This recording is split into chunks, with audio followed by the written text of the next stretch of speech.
Right then, hello, we're back on the plot again with Grojo for today. The Grojo today is, I'm going to plant some peas. And the reason I'm planting them today is because it should rain tomorrow. With which time I won't be able to plant them because I'll get wet.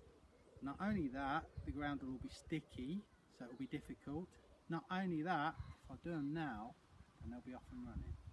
You've seen me plant peas before. Now the peas I planted before are all been scoffed away by a pheasant, and probably pigeons as well. Could be mice even. Peas are very popular. Now what I'm going to do today is an old method of growing peas. I'm going to grow them till they're around 6 inches, 150 mil high, and then I'll put the sticks in. But that way, at least I stand a chance of getting some to come through. Now, what I've done is I've taken out a trench, a flat bottom trench, all the way along here. It's roughly about 30 centimetres a foot wide, and it's about 2 inches deep, 4 centimetres deep, something like that, 4 or 5 centimetres deep. And it runs all the way along. And I've cut some water pipe hoops, which sit here, and they're about 2 metres long. And then I've got my netting, which is here, which I've already tied a knot in and put it on a stake at the end of the plot. That way I can make a nice net all the way along. When the rain falls, it'll wet my peas nicely, they'll start growing like mad, and hopefully after about 4 weeks they're big enough to put the sticks in, and then we'll cover them in sticks and have a great crop of peas. The one I'm growing today is Meteor, which is not really best, but well, it's difficult to get seeds at the minute.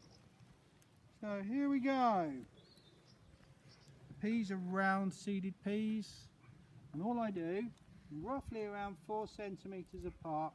I'm not very picky on this or accurate. I do know gardeners that set them all out perfectly. I'm not one of them. It's important making a flat bottom trench, otherwise all your peas tend to go in one long ridge, and really you want them standing out from each other a little bit more. So we'll work our way across with the peas all the way along. I'm going to put the lot in now. I'm not going to bother re-sowing peas again. If I lose them this time, I'll just have to say, no, we don't have any peas. It's one of the vegetables that really, if you're going to buy it, grow it and put it in the freezer, it's not really worthwhile growing. However, my daughter, who's now doing the filming, at one time used to come to my old allotment when she was about 2, and I would pick a lovely big bag of fresh peas for dinner, and by the time I'd got her on her little cart back from the allotment along with all the other produce, she'd eaten every one of them, because they are so much sweeter than the ones bought in a shop. You see there, nod of disapproval. That's why you see my trainers more than my face. Not happy about that. Jolly good. That's all planted. Brilliant. Now what do? Well, I'm going to fill in the soil again, which I've earthed up just in the feet. Kick them all in. Nice and easy. Don't like making life too difficult.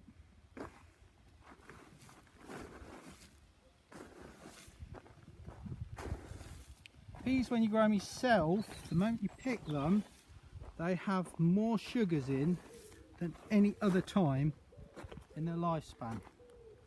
Now these sugars rapidly turn to starches and give that floury taste as peas get older. So the best thing to do is, if one of you starts the cooking, somebody goes and gets the peas, gets the whole family to shell them and puts them all in hot water. And the peas are by far the most delicious. And also the peas you buy, really heavy on the old pesticides, so that's the last thing you want really. Well, last thing I want all of my peas to grow up organic. Okay, the next job is to put our nets on.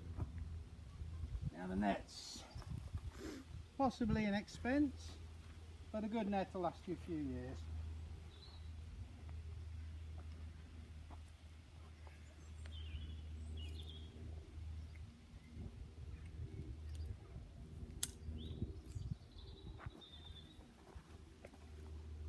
That's it.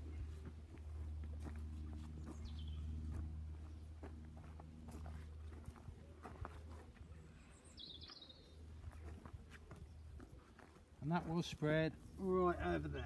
Now to keep them down, I'll make little staples out of wood. All they are is branches. You just top the top off, get yourself about 30 centimetres of stem with a little angle on it.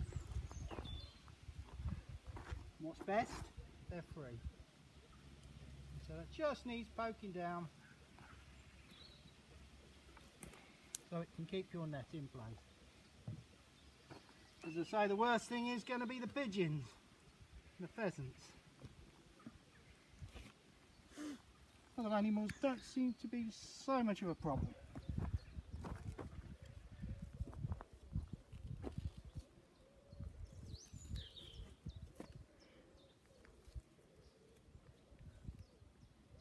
Well, there you can see. Once I've done the other side, all my peas will be nice and snug, and hopefully all the predators that would love to snaffle them all away will all be kept at bay.